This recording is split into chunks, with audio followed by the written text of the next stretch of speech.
Hello students, कैसे हैं आप सब लोग। आई होप आप बहुत अच्छे होंगे। बेटा, हमने लीनियर इक्वेशंस के बारे में हम पढ़ रहे थे, तो हमने इक्वेशंस कैसे बनती है इस बारे में चर्चा कर ली थी। इक्वेशंस के नेचर कैसे होंगे, जैसे कि भाई पेयर दे रखा है तो ये पेयर कैसा होगा, कंसिस्टेंट होगा, इनकंसिस्टेंट होगा। हमें अगर बोल रखा है कि भाई ये पेयर दे रखा है, ये यूनिक सॉल्यूशन देगा या फिर ये इनफाइनाइटली मैनी सॉल्यूशंस देगा या कोई सॉल्यूशंस नहीं देगा, इसके बारे में हमने पढ़ लिया था कि कब लीनियर इक्वेशन क्या सॉल्यूशन देंगे। ठीक है, उसके बाद बताया था कि जो लीनियर इक्वेशन है वो हमेशा किसको रिप्रेजेंट करती है, एक स्ट्रेट लाइन को रिप्रेजेंट करती है। ठीक है, तो स्ट्रेट लाइन के बारे में भी हमने बात करी थी कि वहाँ पर जो लाइंस मिलेंगी उन इक्वेशन से वो इंटरसेक्टिंग होगी या फिर अपनी पैरेलल लाइन होगी या फिर कोइंसिडेंट लाइन होगी। ठीक है, इनके बारे में हमने पढ़ लिया था। तो आज हम स्टार्ट कर रहे हैं कि भाई अब जो हमें पेयर ऑफ इक्वेशन दे रखा है तो उनके सॉल्यूशंस किस तरीके से आएंगे। सॉल्यूशन से मेरा मतलब ये है कि जो वहाँ पर वेरिएबल्स होंगे एक्स और वाई, ठीक है, उनकी वैल्यूज़ कैसे फाइंड आउट करेंगे, उनकी वैल्यूज़ कैसे आएगी। तो उसके लिए हमने बीच बीच में बात की थी इसके बारे में कि भाई कम से कम 3 से 4 मेथड आएंगे। तो आज हम उन मेथड्स की स्टार्टिंग करते हैं, सॉल्यूशंस की बात करते हैं, इक्वेशंस की। पेयर ऑफ इक्वेशन दे रखा है तो उसके सॉल्यूशन की बात करते हैं। ठीक है, ओके। तो अपने टॉपिक का नाम क्या रहेगा, algebraic method of solving a linear of a pair of linear equations. ठीक है, मैं सबसे पहले मेथड की बात करता हूं, substitution method. Substitution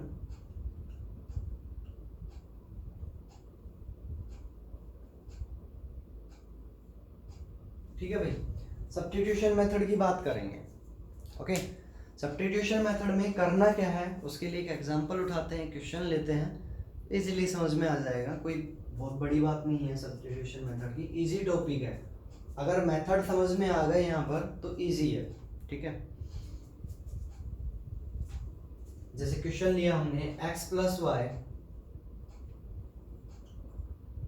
equal to 14। ठीक है, और एक और एग्जांपल लेते हैं हम, x minus y is equal to 4। ठीक है भाई, ये दो पेयर ऑफ इक्वेशन है हमारे। ठीक है, इनको सोल्व करना है। और किस मेथड के बारे में बात कर रहे हैं हम, सब्स्टिट्यूशन मेथड के बारे में बात कर रहे हैं। और क्वेश्चन में आ गया भाई solve the pair of equation by substitution method. Question में ये आ गया, उसने एक फोकस कर दिया कि भाई किस मेथड से सोल्व करो, सब्स्टिट्यूशन मेथड से सोल्व करो आप। ठीक है, तो देखो कैसे होगा। सब्स्टिट्यूशन मेथड क्या कहता है, हमें दो इक्वेशन दे रखी है। ठीक है भाई, हमें दो इक्वेशन गिवन है तो उनका नाम रख लो, ये इक्वेशन 1 और ये इक्वेशन 2। बात आ गई समझ में, इक्वेशन 1 एंड इक्वेशन 2। ओके, अब जो इक्वेशन आपको अच्छी लग रही है, ठीक है, जो इक्वेशन आपको सोच रहे हो कि हाँ इससे मेरी कैलकुलेशन इजी हो जाएगी, मैं तो कहता हूँ कि हमेशा उस इक्वेशन को उठाओ, क्योंकि इन दोनों में से सबसे पहले मुझे एक इक्वेशन उठानी होगी इस मेथड में। ठीक है, तो उस इक्वेशन को उठाओ जहाँ से सीधी सीधी x या y की टर्म में वैल्यूज निकल गया है। ठीक है, तो दो इक्वेशन थी, मैंने इसमें से सेकंड इक्वेशन उठा ली। ठीक है, यहाँ पर मैं एक बात पहले क्लियर करके चलता हूँ कि कोई जरूरी नहीं है कि भाई मैं सेकंड इक्वेशन उठा रहा हूँ तो आपको एक मैंडेटरी हो गई कि वहां पर सेकंड इक्वेशन ही उठानी है, ऐसा कुछ नहीं है। ठीक है, आप आइदर फर्स्ट चूज कर सकते हो, आइदर सेकंड चूज कर सकते हो। ठीक है, तो मैंने क्या किया कि इक्वेशन 2 को लिया और उसको मैंने सोल्व किया। इक्वेशन 2 थी मेरी x minus y is equal to 4। ठीक है भाई, बात आ रही समझ में, x minus y is equal to 4।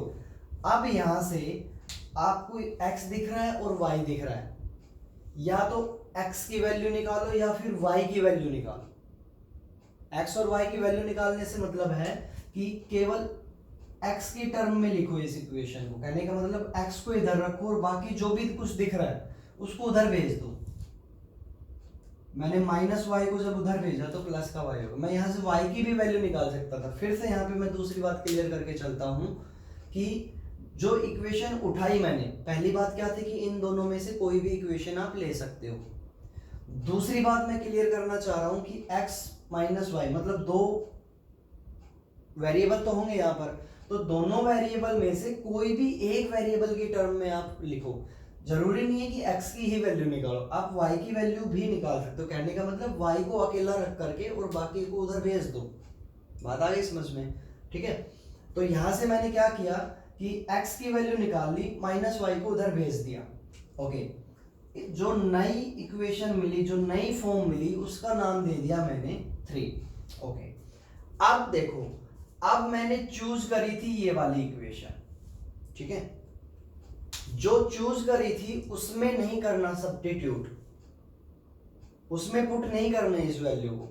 हमने क्या करना है कि जो इक्वेशन उठाई थी उसको छोड़ करके जो बच गई थी उसमें ये x की वैल्यू को पुट कर दो। ये जो इक्वेशन है इसको पुट कर दो यहां पर, ठीक है। तो put x equal to 4 plus y in equation 1। जो x की वैल्यू आई थी उसको मैंने किस में पुट किया? इक्वेशन 1 में। इक्वेशन 2 में नहीं करना, जो इक्वेशन उठाई थी उसमें नहीं पुट करना, जो बच गई थी उसमें पुट करना है, ठीक है। तो मैंने यहां पर देखा इक्वेशन 1 में जब मैं पुट करूंगा, इक्वेशन 1 क्या है? x plus y is equal to 14। मुझे x की जगह क्या रखना है? 4 प्लस वाई। जो x की वैल्यू आई थी कितनी आई थी? 4 प्लस वाई। तो x जो दिख रहा है उसकी जगह बस जस्ट क्या कर दो आप? 4 प्लस वाई, और कुछ चेंज मत करो, बस जहां x दिखा वहां पर मैंने ये वैल्यू पुट कर दी, ठीक है भाई। ओके, उसके बाद यहां पर क्या बना? 4 plus 2y is equal to 14। 4y plus y add होकर के 2y हो गया equal to 14। 2y is equal to 14 plus के 4 को मैं उधर लेकर के गया, कितना बना? -4 बना। 2y इज इक्वल टू कितना आ गया? 10 आ गया। और y की वैल्यू, अब इस 2 को भी मैं उधर भेज दूंगा तो 2 इधर मल्टीप्लाई में है, अपॉन में जाएगा, डिवाइड में जाएगा, कैंसिल होकर के y की वैल्यू कितनी आ गई? 5 आ गई, ठीक है भाई। अब ये जो y की वैल्यू 5 आई है, यहां पर मेरे पास एक इक्वेशन ये रही, एक इक्वेशन ये रही, एक इक्वेशन ये रही, 3 इक्वेशन थी मेरे पास। उसमें किसी में भी एक में y की वैल्यू को रख दो। Put y is equal to 5 in equation 3। मैं इस इक्वेशन 3 में रख देता हूं। ऐसा नहीं है कि मैं जो कर रहा हूं वो ही करो, मैं फिर क्लियर करके चलता हूं। ये जो y की वैल्यू निकल के आई, किसी भी एक में आप पुट कर सकते हो, ठीक है। मैंने इक्वेशन 3 में पुट किया तो इक्वेशन 3 क्या बन गई? क्या थी इक्वेशन 3? ये थी।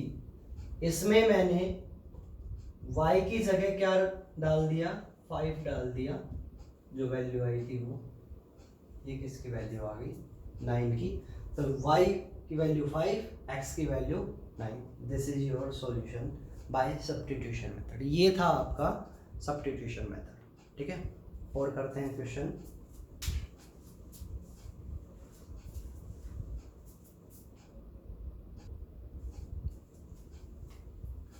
ये है बेटा नेक्स्ट क्वेश्चन। एक क्वेश्चन और लिया है हमने, ये हमें सोल्व करना है, ठीक है।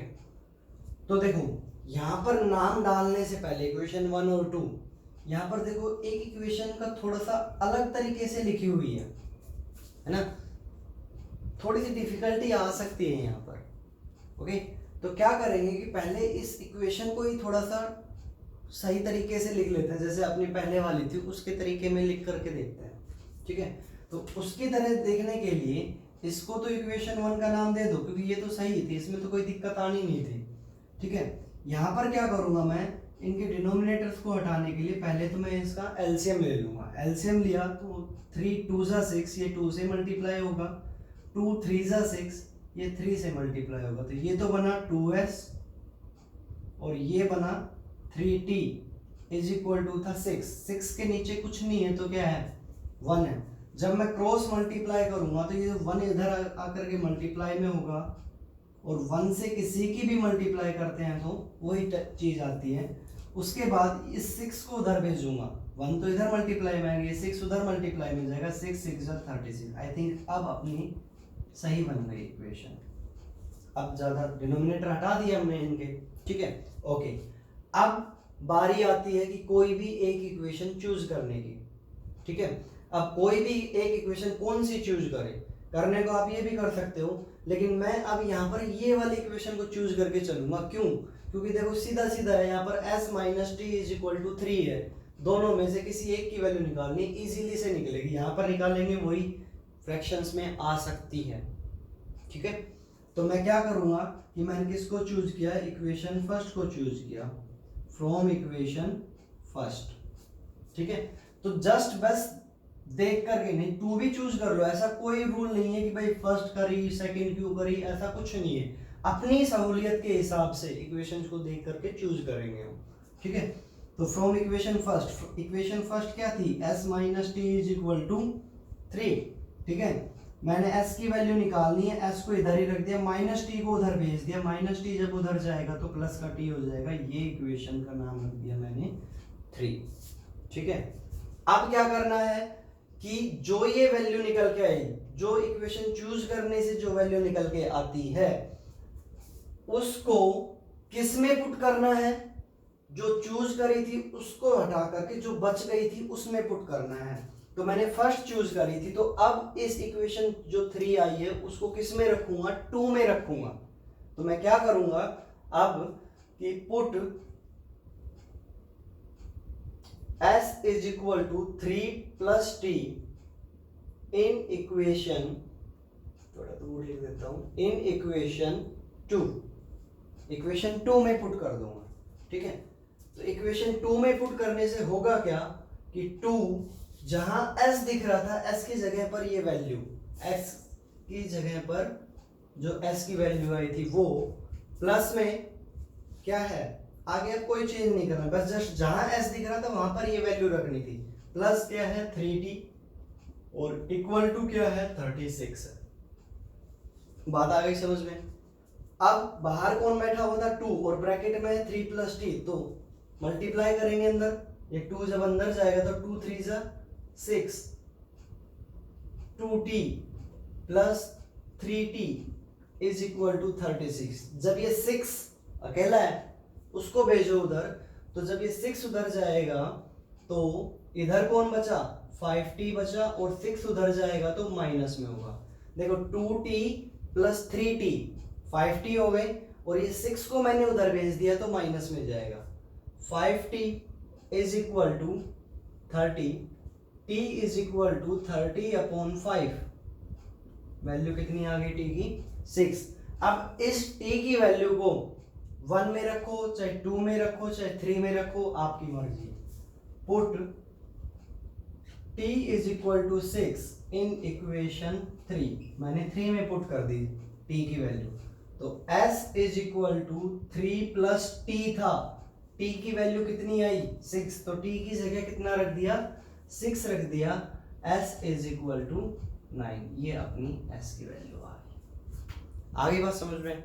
तो बेटा ये था अपना सब्स्टिट्यूशन मेथड, ठीक है। एक क्वेश्चन और करते हैं इस पे, सब्स्टिट्यूशन मेथड पे।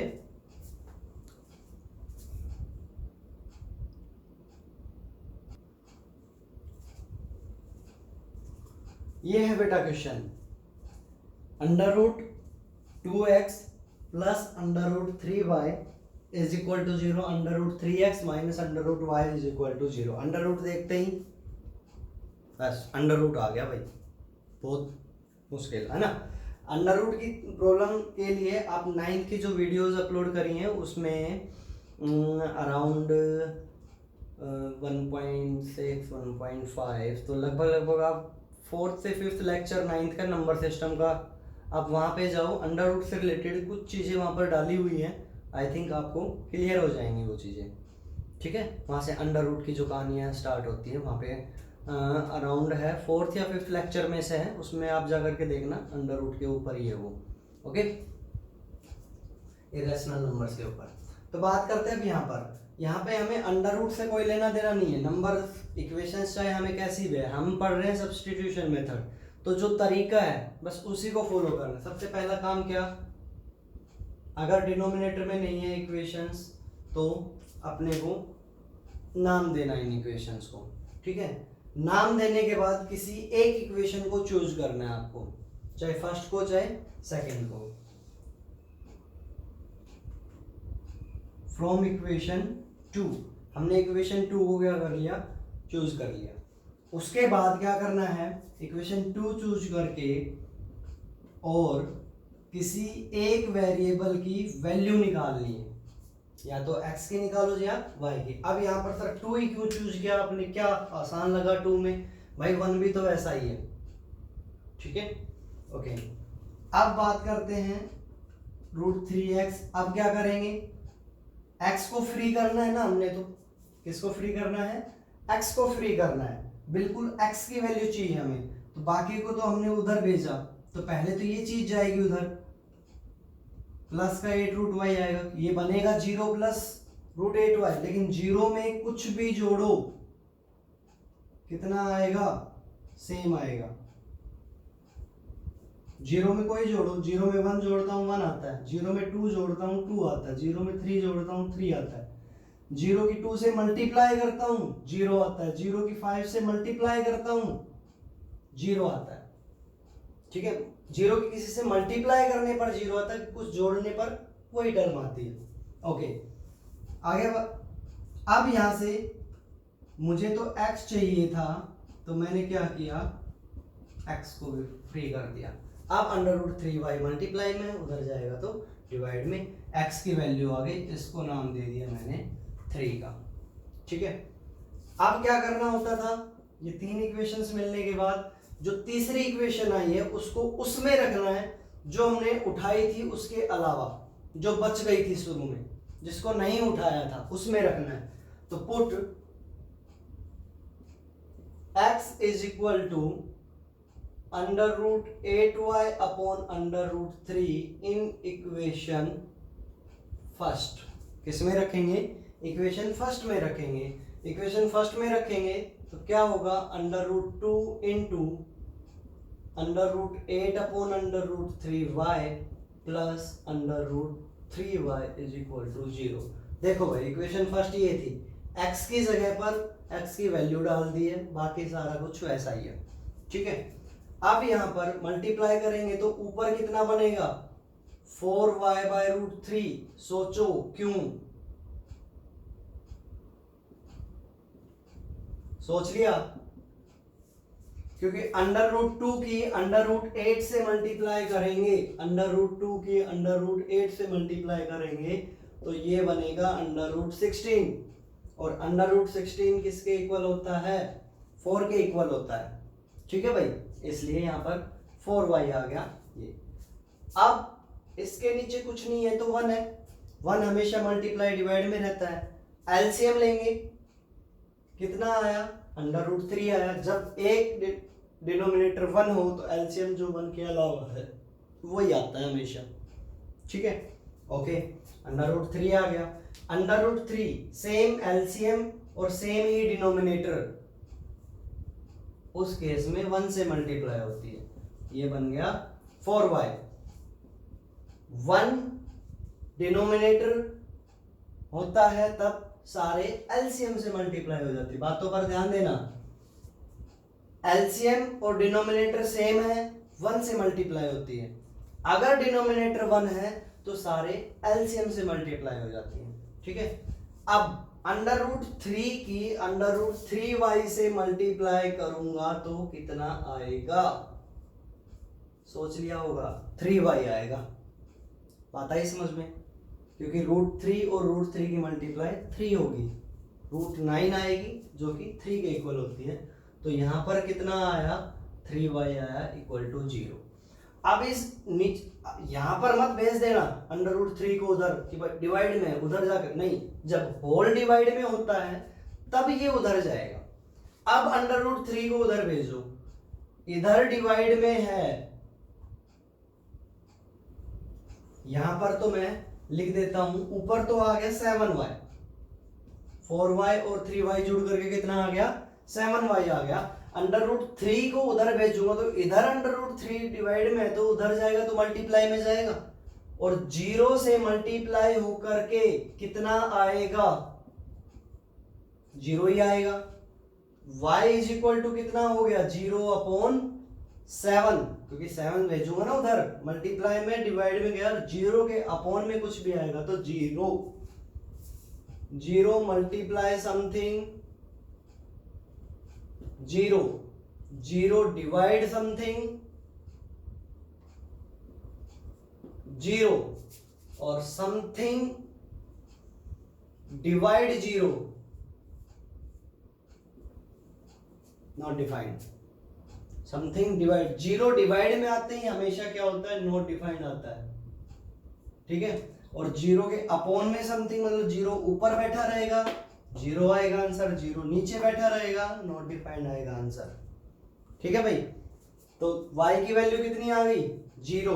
अब क्या करें, y की वैल्यू को किसी एक इक्वेशन में पुट कर दे, चाहे 1 में करो, चाहे 2 में करो, चाहे 3 में करो। तो इक्वेशन 3 में कर देते हैं, put y is equal to 0 in equation 3। Equation 3 में पुट करेंगे तो इक्वेशन 3 में क्या है, x is equal to √8 upon √3, y था, y की जगह पर 0, y की जगह पर जब 0 कर दिया तो बताया अभी कि 0 की किसी से भी मल्टीप्लाई होती है हमेशा कितना आता है, 0 आता है। तो ये x की वैल्यू आ गई, ये y की वैल्यू आ गई, x की वैल्यू भी 0, y की वैल्यू भी 0, ठीक है बेटा। तो ये था आपका सब्स्टिट्यूशन मेथड, ठीक है, ओके। जो आपकी एक्सरसाइज है, अब एक्सरसाइज स्टार्ट कर देते हैं। 3.1 फर्स्ट लेक्चर में कंप्लीट हो गई थी आपकी, कवर हो गई थी। 3.2 एक्सरसाइज लेक्चर 2 में कंप्लीट हो गई थी, ठीक है। आज शुरू कर रहे हैं 3.3, जिसके 3 क्वेश्चन मैंने कर दिए हैं फर्स्ट पार्ट के, ठीक है। क्वेश्चन 1 और ये पार्ट है कौन सा आपका, 5 नॉट 3, पार्ट 5 है, ओके। तो 3 क्वेश्चन मैंने कर दिए हैं, जो बाकी के 3 बचे हुए क्वेश्चंस हैं, एनसीईआरटी की बात कर रहा हूँ जस्ट, अभी मैं कुछ एनटीएससी वगैरह कुछ नहीं पढ़ा रहा हूँ, ठीक है। फिलहाल घर पे बैठे हुए हैं सभी लोग, तो बस ये है कि अपना हो जाए, इतना एनसीईआरटी लेवल तक का ही हम डिस्कस कर रहे हैं अभी, ठीक है। तो 3.3 जो एक्सरसाइज है वो अपनी पूरी सब्स्टिट्यूशन मेथड पर चलेगी, ठीक है। तो ये तो था फर्स्ट क्वेश्चन। फर्स्ट क्वेश्चन में 6 पार्ट थे, जिसमें से 3 पार्ट मैंने कराए, 3 पार्ट आप खुद ट्राई करेंगे, ओके। क्वेश्चन नंबर 2 पर आता हूं अब मैं।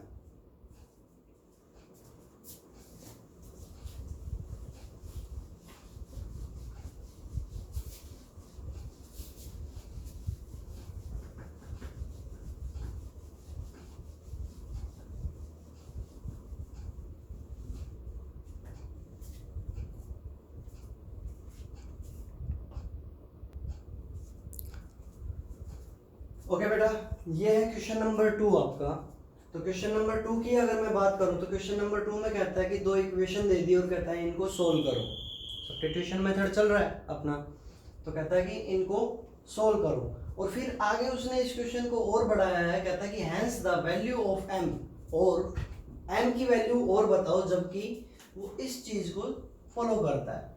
यहाँ से m की वैल्यू और निकालो।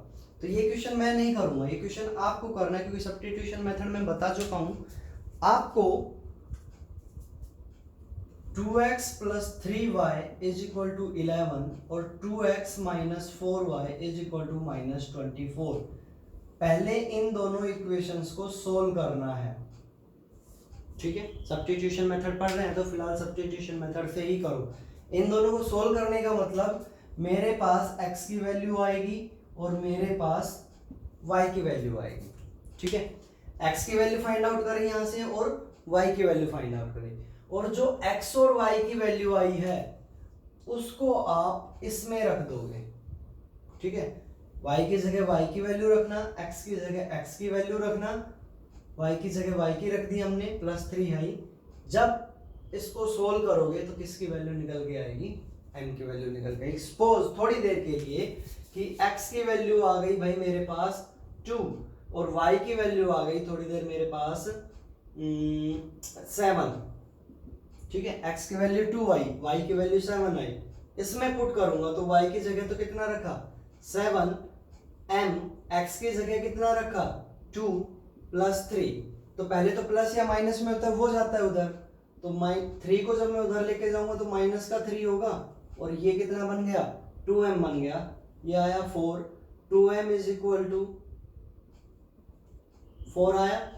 m की वैल्यू कितनी हुई 2 को उधर भेजूंगा, 2 जब इधर से जाएगा तो डिवाइड में जाएगा, m की वैल्यू कितनी आई 2 आई। ये जस्ट एक एग्जांपल लिया है, माना है मैंने, कभी ये सोचो कि यही आंसर है। जो आपकी x और y की वैल्यू है वो यहाँ पर पुट करना और इस तरीके से सोल्व करना, जो भी वैल्यू आएगी वो आपके सेकंड क्वेश्चन का आंसर होगा, वैल्यू ऑफ m, ठीक है। अब आते हैं क्वेश्चन नंबर 3 पर। क्वेश्चन नंबर 3 बेटा कल करेंगे। क्वेश्चन नंबर 3 में क्या करना है, हमने इक्वेशंस बनानी है और फिर जो इक्वेशंस है उनको सॉल्यूशन का तो तरीका है ही हमारे पास, सब्स्टिट्यूशन मेथड लगाना है, सोल्व करना है। तो कल जो क्वेश्चन जो हम करेंगे, थर्ड जो अपना क्वेश्चन स्टार्ट करेंगे, तो उसमें मेन चीज़ क्या होगी, अपनी इक्वेशन बनानी, जो कि मैंने फर्स्ट लेक्चर में बता दी थी, फर्स्ट लेक्चर में बोल दी थी वो बात, ठीक है, कि भाई यहाँ पर है ना इस थर्ड चैप्टर में बस इक्वेशन बनाना सीख ले, बाकी मेथड तो फिक्स है, 3 4 5 6 क्वेश्चन करते ही मेथड आ जाएगा, कोई दिक्कत नहीं है। 2 क्वेश्चन 3 क्वेश्चन भी अगर ढंग से कर लिए हमने, ईमानदारी से कर लिए, तो मेथड तो आ जाएगा वो, ठीक है। लेकिन इक्वेशन बनानी एक टिपिकल चीज है, क्योंकि वहां पर कोई रूल नहीं लगता, एक बात, ठीक है। दूसरी बात, वहां पर स्टेटमेंट के ऊपर डिपेंड करेगा कि किस तरीके से, हर एक क्वेश्चन अलग मिलेगा, ओके। तो कल स्टार्ट करते हैं अपना थर्ड क्वेश्चन से स्टार्ट करते हैं कल, ठीक है। तब तक आप प्रैक्टिस करो, एनसीईआरटी में 3 क्वेश्चन बचे हैं आपके, वो करो, और अदर रेफरेंस बुक उठाओ, सब्स्टिट्यूशन मेथड के कम से कम 5 से 7 क्वेश्चन सब्स्टिट्यूशन मेथड से अपने आप करके देखो। थर्ड क्वेश्चन के साथ मिलते हैं, तब तक सेफ रहो, घर रहो, पढ़ते रहो। Thank you.